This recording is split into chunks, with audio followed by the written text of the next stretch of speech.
Buenos días.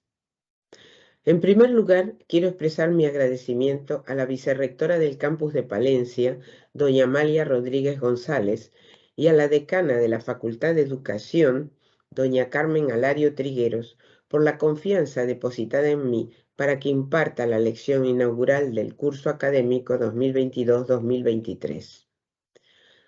Es un placer y un honor. En esta lección inaugural titulada Democracia e Igualdad, el fundamento de los estudios feministas, voy a abordar la relación entre el ideal actual de igualdad entre hombres y mujeres, la coeducación que lo propicia y el surgimiento de las democracias modernas. Sostendré que este ideal de igualdad está originado por los fundamentos filosóficos de la democracia y que ésta exige el esfuerzo de acercarnos a ese horizonte regulativo de igualdad.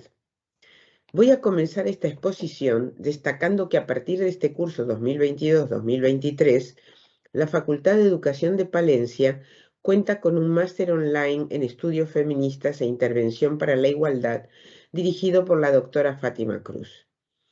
Este máster es el resultado de un largo camino de investigación y docencia iniciado en este campus a principios de los años 90 del siglo XX, con la creación en lo que era entonces la Escuela Universitaria de Educación de Palencia, hoy Facultad de Educación, de un seminario universitario de educación no sexista, el SUENS, un cálido y enriquecedor foro de debate e intercambio interdisciplinar de ideas. La idea había surgido a finales de los 80, tras la asistencia de las profesoras Carmen García Colmenares y María Teresa Lario a unos cursos de formación para magisterio impartidos por el Instituto de la Mujer. Junto a Carmen García Colmenares y María Teresa Lario, participaron en el SUENS desde sus inicios las profesoras Carmen Alario, Elena Ruiz, Ana Isabel Díez, Margarita Nieto y María Jesús Dueñas, y los profesores Pablo García Colmenares, Lucio Martínez, Alfonso Monge y Eugenio Pardo. Entre las investigaciones financiadas en las que participaron, destacaré los proyectos Teacher Education Network, TENET, de la Unión Europea, coordinada por la Universidad de Limerick, Nombra, promovido por la UNESCO, En busca de una pedagogía de la igualdad, y Coeducação do princípio ao desenvolvimento de una práctica. Estos dos últimos fueron coordinados por el SUENS y la Comisión para a Igualdade e para os Direitos das Mulheres de Portugal. La inclusión de los estudios feministas es uno de los elementos modernizadores de las universidades europeas. Se trata de dar una respuesta académica a nuevos intereses y teorías y a importantes objetivos de la praxis contemporánea. Por un lado, se incorporan teorías de la sociedad relativamente recientes para enriquecer la actividad investigadora en distintos campos. Por otro, se prepara a futuros profesionales en el ejercicio de prácticas destinadas a la integración social y a la igualdad de oportunidades. Gracias a estos estudios, las humanidades y las ciencias sociales han corregido graves deformaciones del conocimiento debidas a la invisibilización de las mujeres. En el caso de mi área de investigación, por ejemplo, la filosofía, a efectos de la constitución de un corpus filosófico no sexista, se ha procedido a rastrear en el pasado para reconstituir una línea filosófica emancipatoria ignorada por los manuales de historia del pensamiento. Recuperar los nombres y los textos de pensadoras y pensadores que fueron capaces de criticar el orden estratificado de género en épocas anteriores al surgimiento del feminismo contemporáneo ha sido una tarea importante. Y para contribuir al reconocimiento de la obra filosófica realizada por mujeres, ha sido necesario luchar contra tópicos arraigados como el de la inexistencia de filósofas y rescatar del olvido a pensadoras de mérito. El análisis de las teorías consagradas no se ha limitado a señalar incoherencias o falsos universalismos constitutivos de sexismo. Estudios de gran interés parten de la sospecha sobre la existencia de un sesgo androcéntrico, es decir, de un presupuesto general no consciente por el que las experiencias y valores masculinos se constituyen en norma, modelo y centro de la construcción teórica. Esta crítica al androcentrismo se ha desarrollado tanto en el ámbito de la ética como en el de la epistemología, la metafísica o la historia de la filosofía. Cabe señalar que hoy en día el arraigo y la fuerza del pensamiento feminista en filosofía son tan grandes que este ya no se limita únicamente a denunciar el sexismo y el androcentrismo, sino que mantiene debates internos entre distintas corrientes de interpretación y realiza propuestas de filosofía política que ya han tenido impacto en los parlamentos occidentales. Es el caso, por ejemplo, de la democracia paritaria.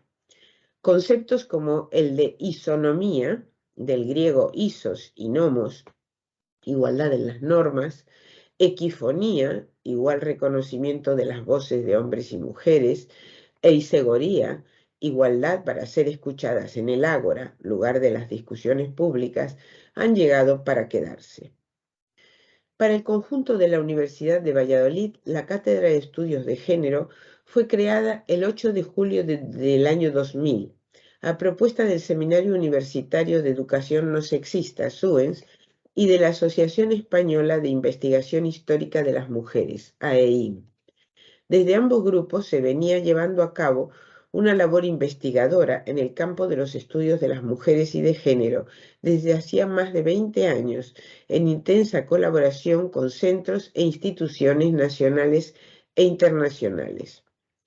Desde su inicio, a pesar de las dificultades inherentes al hecho de haber sido creada con presupuesto cero y con las limitaciones propias de su figura estatutaria, la Cátedra de Estudios de Género ha desarrollado una importante actividad, llevando el nombre de la Universidad de Valladolid a múltiples foros nacionales e internacionales. Ha trabajado en un amplio campo temático que incluye la conceptualización de lo femenino en el pensamiento y la cultura, la situación de las mujeres rurales, la coeducación, la violencia de género, los estereotipos en los medios de comunicación, las relaciones entre feminismo y ecología, la recuperación de figuras históricas olvidadas y el reconocimiento de la labor de las creadoras en el arte, entre otros puntos de interés. Su labor se halla guiada por la declaración de la World Conference on Higher Education, celebrada en París en 1998 y promovida por la Organización de Naciones Unidas para la Ciencia, la Cultura y la Educación.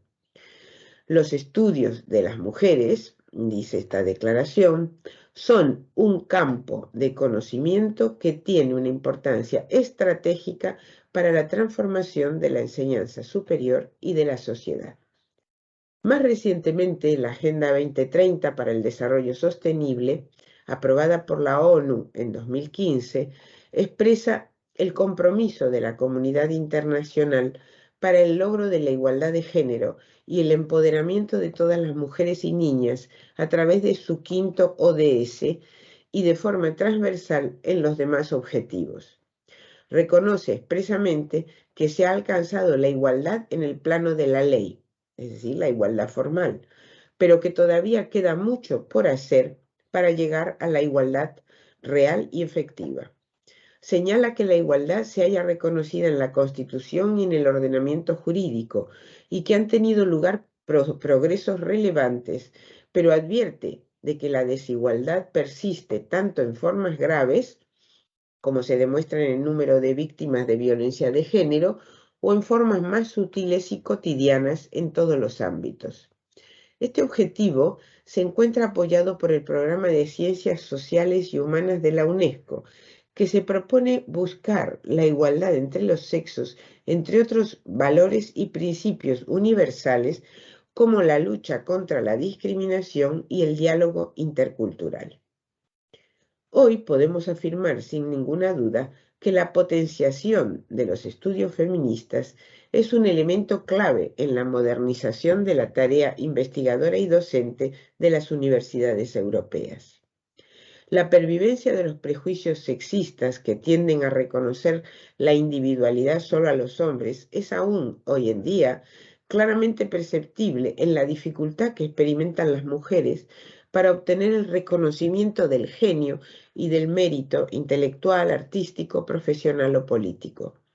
El reconocimiento de la individualidad como legado emancipatorio ilustrado es una idea que ha calado hondo, porque no ser reconocidas plenamente como individuos tiene numerosas implicaciones negativas de orden social y político, que van desde el glass ceiling, por el que excelentes profesionales no llegan a ocupar los puestos que merecen, hasta la violencia de género en todas sus formas, maltrato, violaciones, acoso, etc. Que muchas mujeres vivan amenazadas, sean agredidas o lleguen incluso a ser asesinadas por su pareja es la forma más impactante del déficit de reconocimiento de la individualidad y la autonomía. Superar los estereotipos y construir nuestra imagen individual con la mayor autonomía posible es una tarea cotidiana inacabada que necesita del análisis feminista.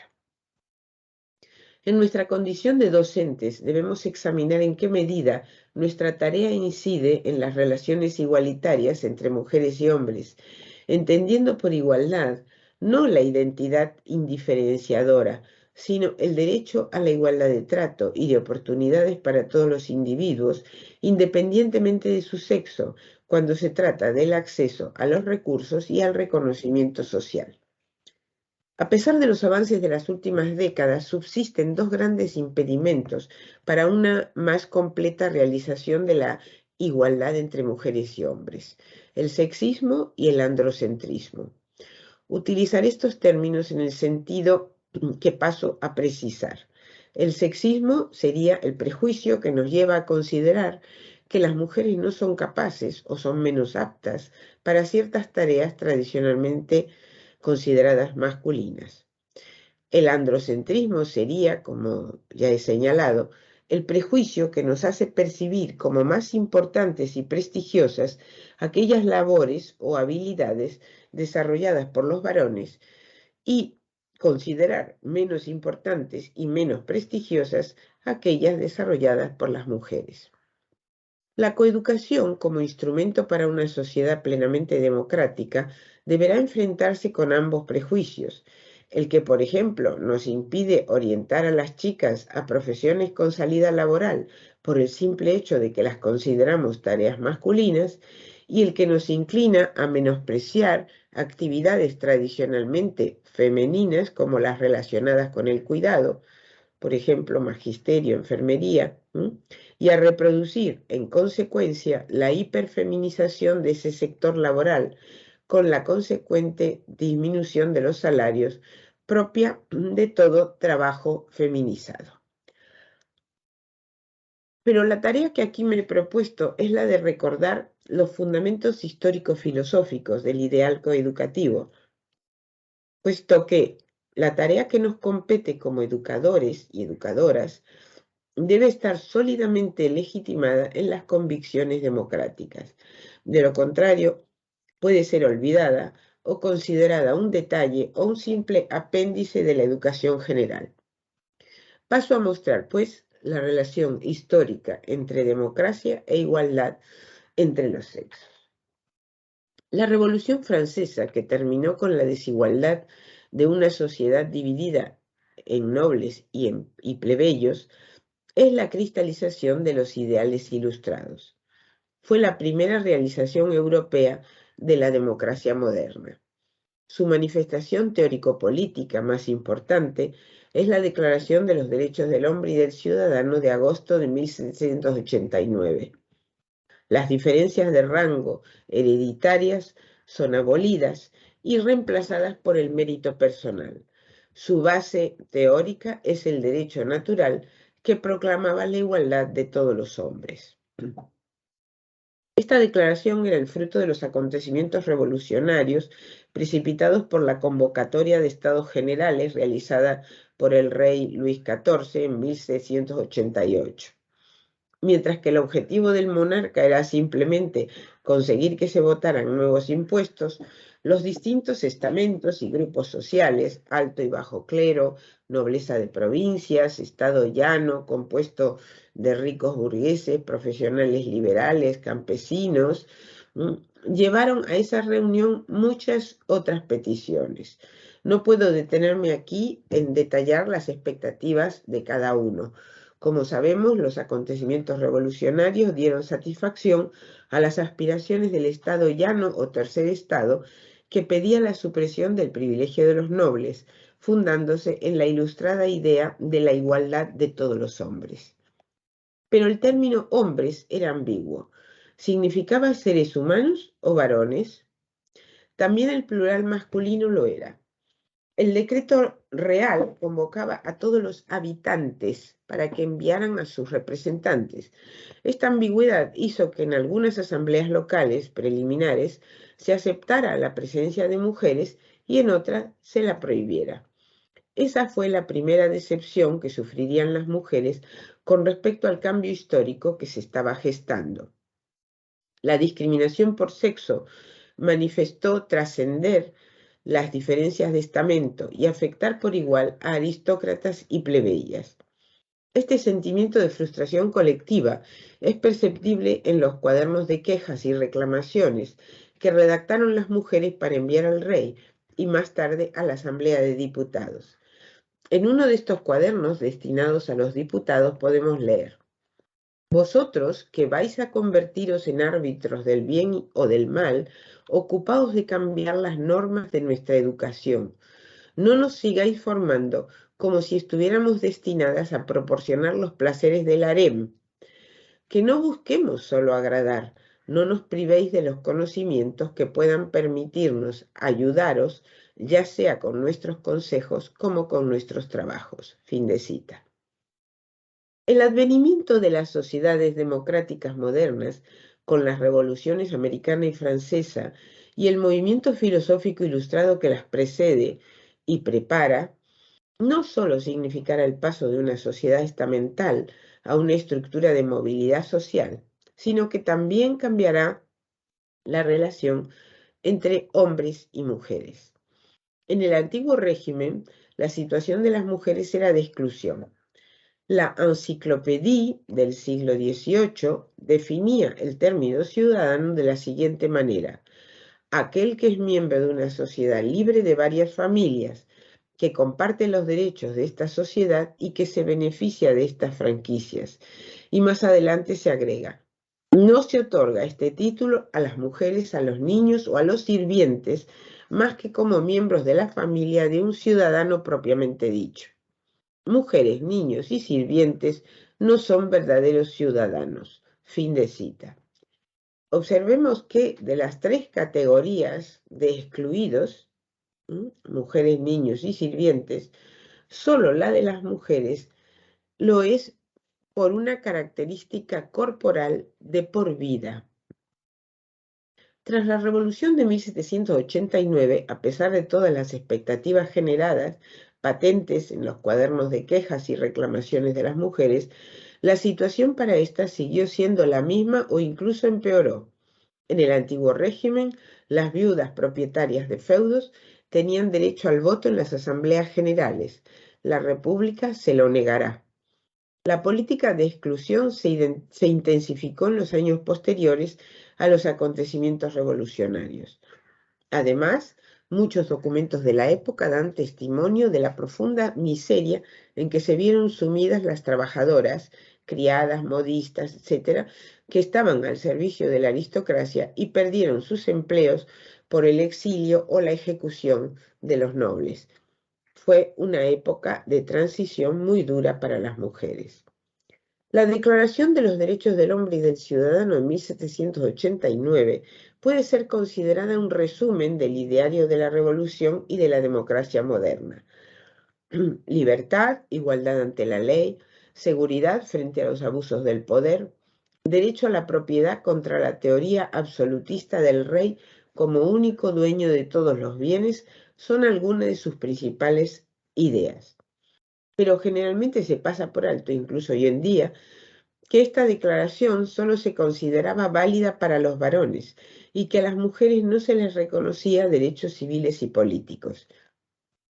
Se prohibió su presencia durante la redacción de la Constitución que las consagraría como eternas menores de edad, un hecho incompatible con el principio ilustrado de autonomía.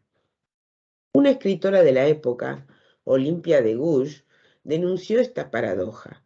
Dramaturga antiesclavista de convicciones monárquico-constitucionales, de Gouges escribe la Declaración de los Derechos de la Mujer y la Ciudadana de 1791, aplicando las teorías de Rousseau sobre la igualdad natural y la desigualdad histórica de los hombres a la cuestión de los sexos en un sentido muy diferente al de este filósofo, en un sentido mucho más coherente en realidad con las teorías democráticas del autor del contrato social. De Gouges exige para las mujeres la libertad y la igualdad ante la ley. Si las mujeres pagan impuestos y son pasibles de la pena capital como los hombres, deberán por tanto tener la posibilidad de acceder a los mismos puestos y dignidades. Como otras mujeres ilustradas de la época, para acabar con la tiranía de los maridos, pide una reforma de las leyes matrimoniales. Olimpia de Gouges será guillotinada en 1793. Un periodista de la época escribió un comentario sobre su muerte en el que afirma que la ley la había castigado por olvidar las virtudes de su sexo. Y sin embargo, el paradigma de la igualdad y la libertad, que fuera bandera de lucha de la Ilustración y de la Revolución Francesa, y que es la característica fundamental de la democracia moderna, terminará transformando la tradicional relación entre los sexos. Como sabemos, la Ilustración es un amplio movimiento de ideas que comienza en la Inglaterra de fines del siglo XVII, se desarrolla en Francia en el XVIII y extiende desde allí su influencia con mayor o menor fuerza según los casos a los demás países europeos, llegando hasta los hispanoamericanos. Para caracterizarla en su núcleo esencial, podemos recurrir a la fórmula que utiliza Kant en respuesta a la pregunta ¿qué es ilustración? Sapere aude, atrévete a utilizar tu propio entendimiento, dice Kant. Guíate por tu propia razón. Examina todo con criterio racional, superando un culpable estado de minoría de edad. ¿Por qué culpable? Culpable, dice Kant, es un adulto que hace dejación de su responsabilidad de aplicar su juicio moral propio, dejándose guiar a ciegas por otros. Un adulto que prefiere vivir como si fuera un niño. Asumir la autonomía no es actuar según el capricho individual, sino seguir los dictados de la propia razón, oponiéndose, si es necesario, a las órdenes o leyes que nuestro juicio moral rechaza. En esto consiste el ideal de individuo autónomo que subyace a todos los escritos de los ilustrados. Si examinamos más allá en la historia, encontramos ya en el Renacimiento las raíces de este modelo de individuo que será considerado una creación específica de la modernidad. El célebre discurso sobre la dignidad del hombre del pensador renacentista Pico de la Mirandola dibuja sus contornos a través de una metáfora muy expresiva. Dice, en el momento de la creación, Dios va dando a cada criatura las aptitudes que la caracterizan. Le da alas a los pájaros para volar, garras a las fieras para cazar, potentes patas para huir a sus presas. Pero cuando llega al hombre ya no tiene más atributos distintos que distribuir. Entonces decide que le otorgará la capacidad única de no tener atributos y por tanto de decidir su propia naturaleza. El hombre podrá ser como las bestias o como los ángeles, según cómo actúe. No estará sometido al determinismo natural del resto de la creación. La importancia concedida por la historia de la filosofía a este discurso renacentista radica en que se trata de la expresión de un nuevo modelo que se ha dado en llamar autoconstrucción del sujeto de la modernidad. El pensamiento filosófico de la modernidad reconocerá a todo ser humano el derecho a decidir por sí mismo cómo y quién desea ser dentro de los límites del respeto a la libertad de los demás.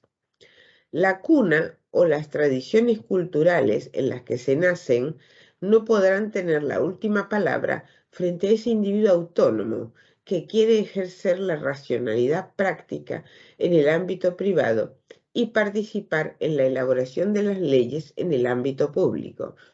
Por ello, la educación será un elemento clave, ya que hace posible ambos tipos de libertad.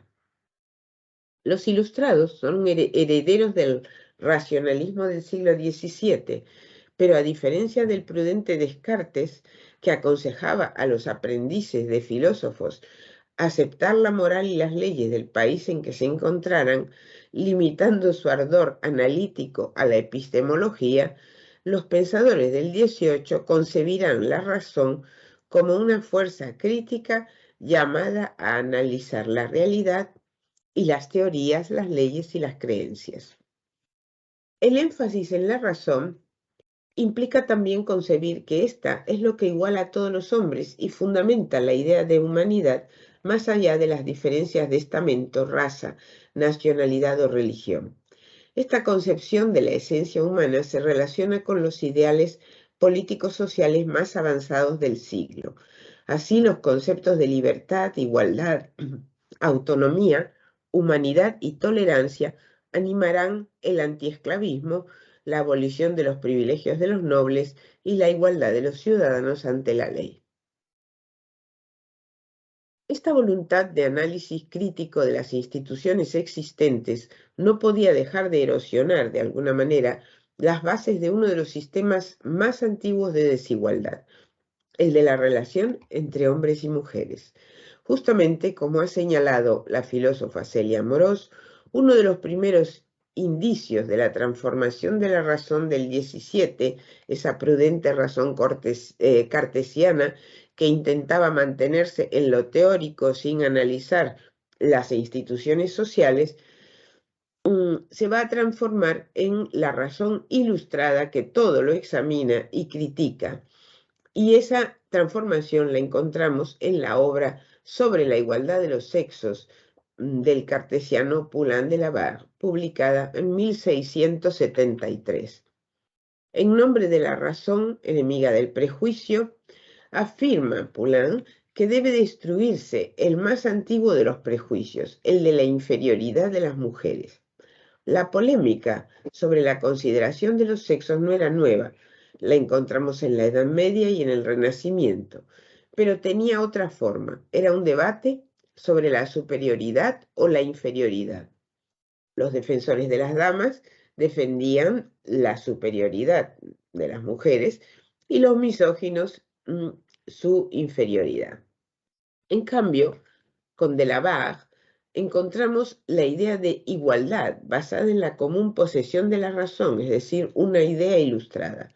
En una obra posterior pedirá la educación igualitaria para hombres y mujeres, de manera que ambos puedan ejercer las capacidades propias del ser humano.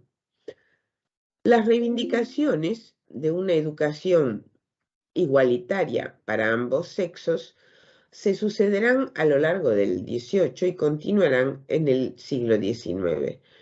Algunos hombres y mujeres de la Ilustración comenzarán a reflexionar sobre el peso que la cultura tiene sobre las marcadas diferencias en el temperamento, la moral y las costumbres de los sexos. A este respecto, cabe recordar la obra filosófica de la marquesa de Lambert, moralista que acusa a la sociedad de su tiempo de ser la fuente de la frivolidad que se criticaba en las mujeres. Y con Molière, el siglo XVII había ridiculizado los esfuerzos intelectuales de las mujeres, recordemos las mujeres sabias, ¿qué hay de sorprendente? Se pregunta Madame Lambert, en que éstas se hayan dedicado a la moda y la coquetería, actividades que, por cierto, requieren menos tenacidad y son mejor compensadas por los varones. Por su parte, el marqués de Condorcet, el único de los grandes filósofos ilustrados franceses que llegó a vivir la Revolución, presentará como diputado en la Asamblea Revolucionaria 2 proyectos de ley destinados a extender a las mujeres el derecho al ejercicio de la autonomía. Un proyecto de educación igualitaria y otro de ciudadanía. Este filósofo, que también había destacado en la campaña antirracista contra la esclavitud en las colonias del Caribe, señala con lucidez el sofisma por el que se excluía a la mitad de la población de los derechos civiles. Se decía que las mujeres no eran capaces de un razonamiento moral objetivo que, guiado por el ideal de justicia, pudiese ocuparse del bien común. Según este argumento excluyente, que también encontramos en Kant y más tarde en Hegel, las mujeres solo podían desenvolverse con propiedad en el ámbito de lo doméstico y si se mezclaban en los asuntos públicos, introducían criterios particulares destinados a favorecer a familiares o amistades. Condorcet responde: es la misma exclusión por la que se confina a las mujeres a lo doméstico la que crea las condiciones de su interés centrado en lo particular. Lo social crea lo aparentemente natural y luego se legitima por el argumento de la naturaleza. Privar a las mujeres de una educación digna implica reducirlas a una eterna minoría de edad, ya que el ejercicio de la autonomía requiere el entrenamiento del pensar reflexivo. D'Alembert es de la misma opinión y polemiza con Rousseau, criticando el modelo femenino opresivo que el gran filósofo de la democracia proponía en el Emilio, un tratado sobre la educación que, en abierta contradicción con sus propios ideales de libertad e igualdad, sostenía, cito: toda la educación de las mujeres debe estar referida a los hombres, agradarles, serles útiles, hacerse honrar y amar por ellos, criarles de pequeños, cuidarles cuando sean mayores, aconsejarles, consolarles, hacerles la vida agradable y dulce. Esos son los deberes de las mujeres de todos los tiempos y lo que ha de enseñárseles desde la infancia. En España encontramos argumentos similares a los de Pulán de la Barre en la defensa de las mujeres del Teatro Crítico Universal, publicado en 1726, del fraile benedictino Jerónimo Feijó. Más tarde destacan las reflexiones del discurso sobre la educación física y moral de las mujeres, publicado en 1790, de Josefa Amar y Borbón. En reconocimiento a su labor de traductora, Amar y Borbón había sido admitida en la Sociedad Económica de Zaragoza, típico centro ilustrado de reunión y difusión de las ideas de progreso, y como tal participó en la polémica sobre la admisión de mujeres en este tipo de sociedades, polémica que resuelve el monarca Carlos III con un decreto de 1787 favorable a la admisión de las mujeres, pero en reuniones no mixtas. Volviendo a la cuestión de por qué surgen las primeras reivindicaciones de igualdad entre hombres y mujeres con la Ilustración, quiero destacar que esta es profundamente ambigua en cuanto a los derechos que han de reconocerse al segundo sexo. Su ambigüedad proviene de una división entre aquellos pensadores que pretendían extender las luces, la libertad y la igualdad a todos los seres humanos y los que consideraban que sus beneficios eran únicamente adecuados para la mitad masculina. Semejante oposición de criterios se puede rastrear en esa monumental obra de difusión del conocimiento que fue la Enciclopédie de Diderot, D'Alembert y Jaucourt, concebida como un arma contra la ignorancia, al decir de los eruditos europeos, fue una maquinaria de guerra de la Ilustración. A pesar de los problemas de censura con los que se enfrentaba, supo dar a conocer las ideas más audaces de su siglo. Al término mujer le correspondían 3 entradas escritas por autores diferentes. 2 de ellas pueden ser consideradas herederas de la concepción de Pulán de la Barre. La tercera, en cambio, recoge las ideas de Rousseau. El caballero de Jaucourt, en el artículo Mujer según el derecho natural, defiende la legitimidad de que las mujeres que ocupan un puesto destacado por su rango estamental o su riqueza, o posean la convicción de su mérito intelectual, conserven la autonomía aún después del casamiento por medio de un contrato especial de matrimonio. Como ejemplo de tal posibilidad, cita el caso de Isabel de Castilla. El artículo que trata a la mujer según la antropología denuncia la existencia de profundos prejuicios misóginos que anatomistas, filósofos y religiosos cultivaron desde la antigüedad. Pero el artículo Mujer según la moral corresponde al ideal rusoniano de la mujer recluida en el ámbito doméstico y critica las libertades tomadas por las aristócratas en nombre del respeto a la naturaleza femenina, más frágil y sometida a los sentimientos y a los desvaríos de la imaginación. Esta línea de pensamiento rusoniana posee una vertiente biologicista en los escritos de los médicos filósofos que desde Pierre Roussel afirmarán la debilidad constitutiva del cerebro femenino y la necesidad, por razones eugenésicas, de apartar a las mujeres del estudio para concentrar todas sus energías vitales en el mejoramiento de la especie humana a través de la reproducción. En el siglo XIX asistimos a la victoria del modelo rusoniano sobre las esperanzas emancipatorias. La mujer encerrada en su hogar y dedicada por entero a la crianza de los hijos será el modelo de la mujer por excelencia, al que aspirarán incluso los proletarios que tienen por razones económicas que permitir que las hijas y esposas tengan un trabajo asalariado. Pero la declaración de Seneca Falls de 1848 marcará el inicio del movimiento sufragista, que cambiará la faz de las sociedades modernas al conseguir el voto y el acceso a la educación para las mujeres, entre otros derechos, tras décadas de movilizaciones en numerosos países. En España tenemos que recordar las figuras pioneras de varias mujeres relacionadas con los ideales sufragistas. Concepción Arenal, amiga de Francisco Giner de los Ríos, fundador de la Institución Libre de Enseñanza, comparte con él un proyecto común, la mejora de la sociedad a través de la difusión del conocimiento y el cultivo de la razón. Como racionalista ética, considera que las carencias en la educación femenina de la época hacen a las mujeres esclavas de pequeñeces y totalmente dependientes del salario o de la fortuna del marido.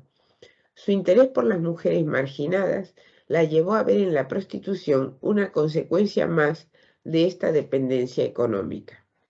Por su parte, la escritora Emilia Pardo Bazán reclamó una educación acorde con la concepción de la mujer como individuo con un fin en sí mismo, no como un simple medio para elevar la moralidad de la familia.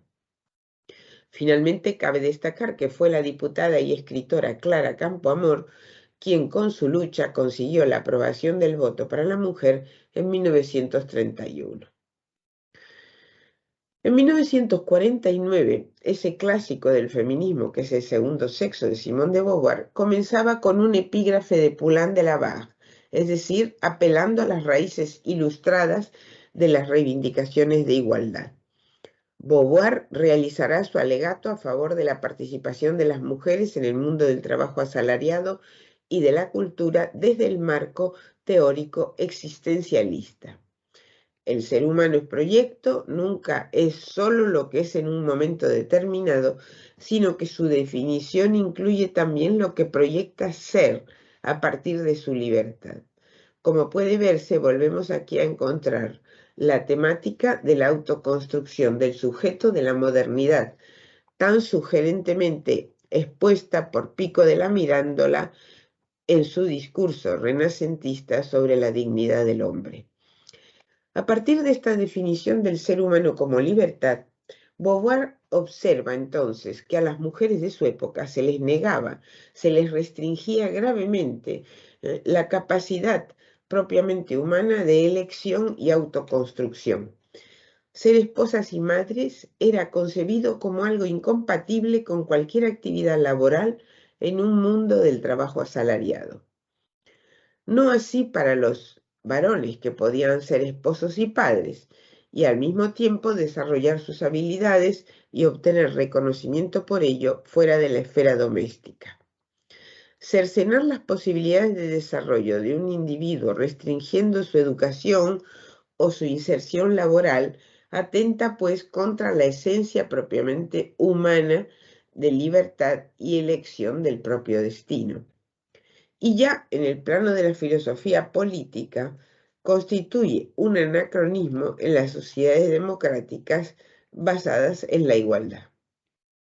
No quiero terminar esta lección sin hacer referencia a mi maestra, Celia Amorós, asignando a este término de maestra todo el valor que la tradición androcéntrica hasta ahora ha reservado en exclusiva a los varones. Con Celia Amorós, mis estudios de doctorado, que habían comenzado en Canadá y continuado después en Francia, culminaron en una tesis defendida en la Universidad Complutense de Madrid en 1990. Considero un extraordinario privilegio haber asistido al proceso de reflexión de esta gran filósofa, haber podido escucharla, hacerle preguntas y comentarios sin la mediación de la letra impresa. Esa fue mi experiencia y la de todas las investigadoras que participaron en el seminario permanente Feminismo e Ilustración que Amorós creó y dirigió en la Universidad Complutense de Madrid entre 1987 y 1992. Durante varios años, nuestro grupo de investigación se reunió todos los jueves del curso académico para discutir sin pausa a lo largo de unas 4 horas, que siempre resultaban demasiado breves para nuestro entusiasmo. El extenso programa del seminario arrancaba con el Renacimiento y se extendía hasta la posmodernidad. Nos interrogábamos sobre las virtualidades emancipatorias que el pensamiento ilustrado poseía para las mujeres, pero también sobre las ambigüedades que presentaba su discurso y las incoherencias internas manifiestas en la ontologización de los papeles sociales de mujeres y hombres. En el seminario nos planteábamos asimismo la recuperación de filósofas y filósofos olvidados que hubieran desarrollado un tratamiento diferente sobre la organización social de los sexos. Buscábamos textos que el pensamiento hegemónico hubiera descartado, ignorado o minusvalorado únicamente por su carácter disidente. Justamente ahora, en 2022, María Luisa Femenías, profesora universitaria argentina, miembro de este antiguo seminario Feminismo e Ilustración, acaba de publicar Los disidentes, filósofos feministas excluidos de la historia, entre los que incluye a Benito Feijóo, al Marqués de Condorcet y a Theodor von Hippel, entre otros. Es una prueba más de que este seminario ha tenido un enorme impacto en la investigación y docencia universitarias españolas y latinoamericanas. Y también en la sociedad y en las políticas públicas, como apunta el reciente libro de Marta Madruga Bajo, Feminismo e Ilustración, un seminario fundacional.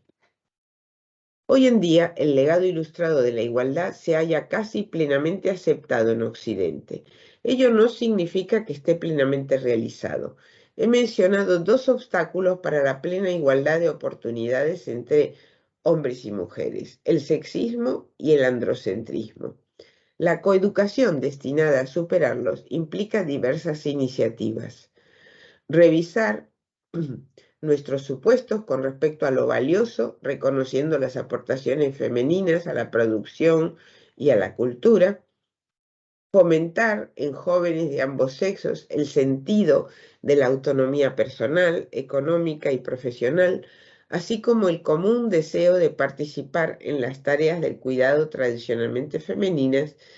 Y finalmente, aceptar y facilitar las opciones académicas y profesionales que no se ajustan a los roles de género tradicionales, acompañando la orientación con una labor de sensibilización al respecto en el conjunto de la sociedad.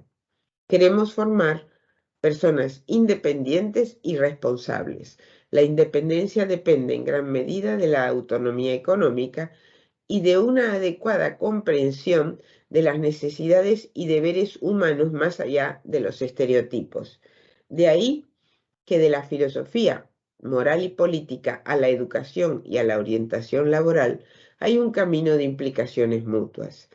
Espero haber contribuido a recordar su historia y fundamentos y de paso haber rendido un justo homenaje a esas mujeres y a esos hombres que, imbuidos de los principios ilustrados de libertad, igualdad y autonomía, lucharon por el acceso de la mitad de la humanidad a la educación y a los derechos civiles y políticos. Muchas gracias.